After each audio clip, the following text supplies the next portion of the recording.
Oh my god. It's way too early.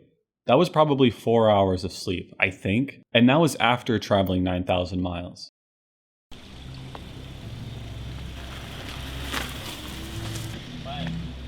If I wasn't sleep deprived then, I definitely was now. It was weird to drive by and see all the nightclubs still open, almost as if I was just taking a nap. But 4 hours is 4 hours, and I'll take it. I can't remember the last time I had woken up at 1:30 a.m., but that was the time I was told to be picked up, because apparently that's how much time we were going to need if we wanted to make it to the top of Mount Batur by sunrise. I had absolutely no idea what I was getting into. I knew we were hiking a mountain, active volcano, but I haven't seen a single picture of what this thing actually looks like. I was going in totally blind. After picking up some new friends from Ohio, we were dropped off at the base of the volcano where our 2 to 2.5 hour hike would begin. And it's only 3:30 a.m.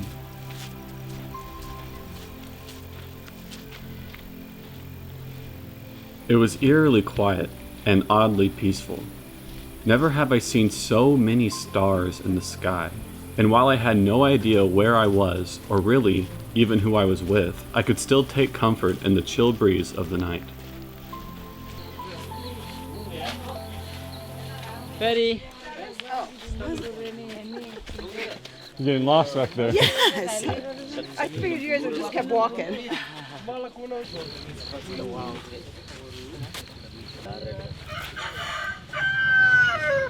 Time to wake up.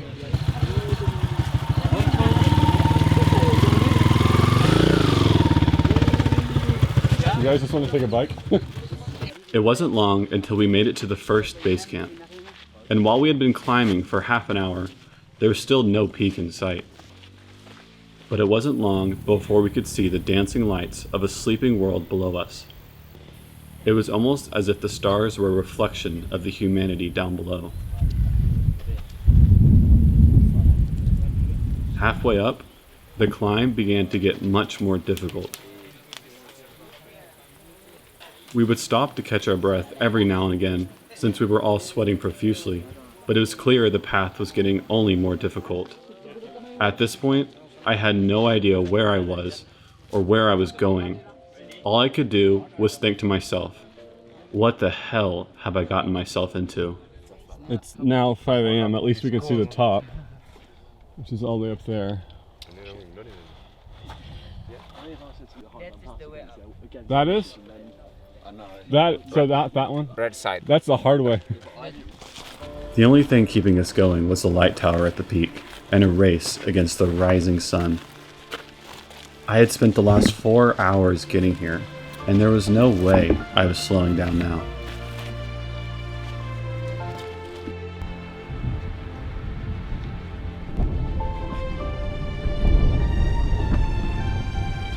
As the world below slowly began to come alive, I could see the very first glimpse at the world below me.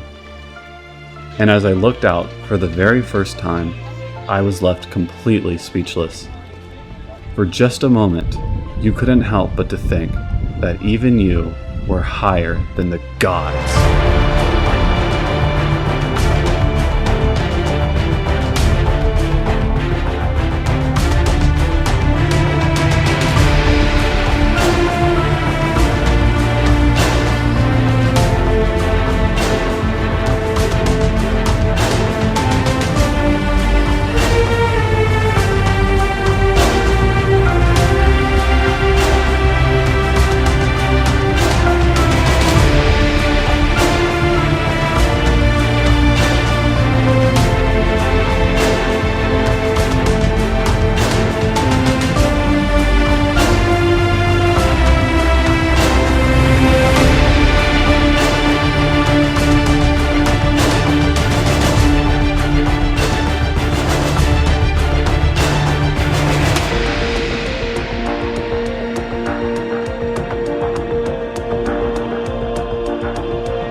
It's moments like these where you regain such an intense passion for life. It's moments like these that I live for. Even when you're down to what feels like your last breath, you always come out better than you were before, learning more about yourself and meeting new friends you never knew existed. I'm so glad I woke up at 1 a.m. to blindly travel through the night with a group of strangers up a volcano I had never seen. If I would have never put myself in such an uncomfortable position, I would have never got to witness the waking of the heavens before me. Yes. So this is actually an active volcano. You can see lava. Not necessarily lava. What is this? This hot steam. Hot steam. Yeah, it feels good. It's making my lens fog up. Yeah.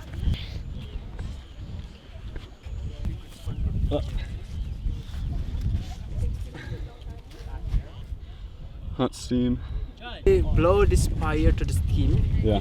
The lava will connect with this fire, and then the more smoke came out than before. Oh, yeah. I don't know if I want any more fire. But... A cigarette? Oh.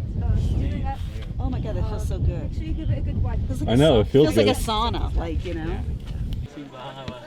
See, Oh yeah. cloudy. Yesterday they saw nothing. See, We have a good didn't view see the today sky. though. Today is much better.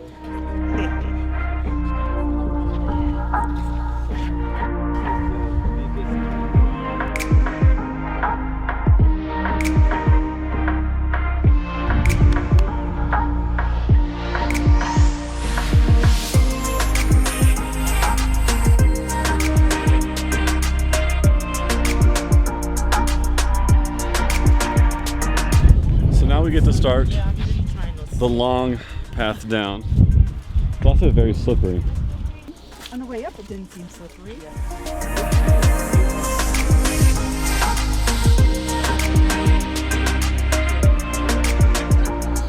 And we're like 5 feet from dying at any one point in time, right? Shush. So all this pink colored rock is solidified lava, not vomit like we originally thought. Can you believe that you have to go down this? Look at this. Look, it's like climbing a rock wall to get down. Yeah.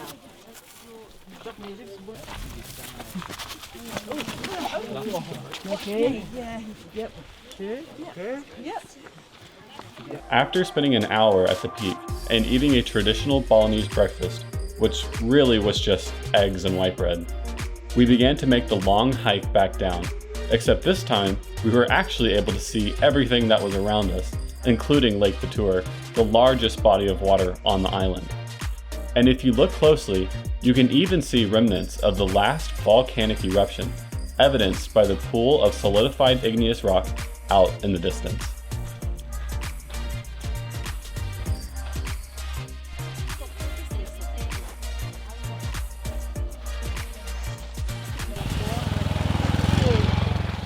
What's that for? What, this? Yes. It's a microphone, it captures sound. Yeah. An hour and a half later, we made it back to the first base camp. There were a lot of people resting here and taking advantage of the drink stand, but there was one guy in particular who was proudly boasting that he was not at all scared of the coronavirus. This one. I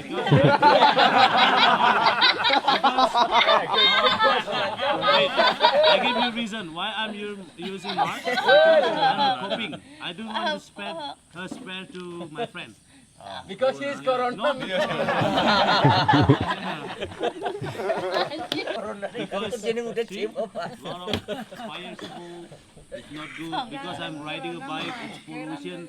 It is the better way to wear a mask. Lot of reason. If no mask, he is no more already. Like this guy smoking, if I sitting beside him, he will kill my life. I'm not wearing mask. So Mars is very important because most of the local here they are Instead of smokers. cigarette. Oh, you don't smoke. Ada I kamera. don't smoke. Dia masih ada dong.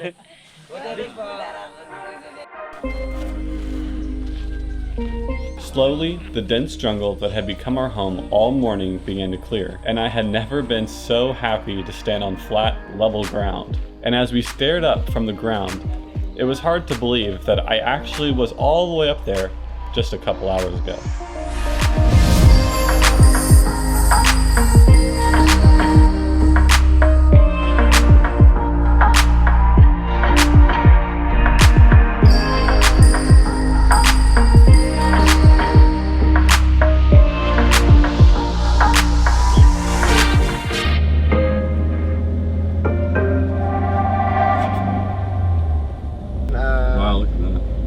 While the rest of the island was just getting about their day, we were totally exhausted and ready for some lunch.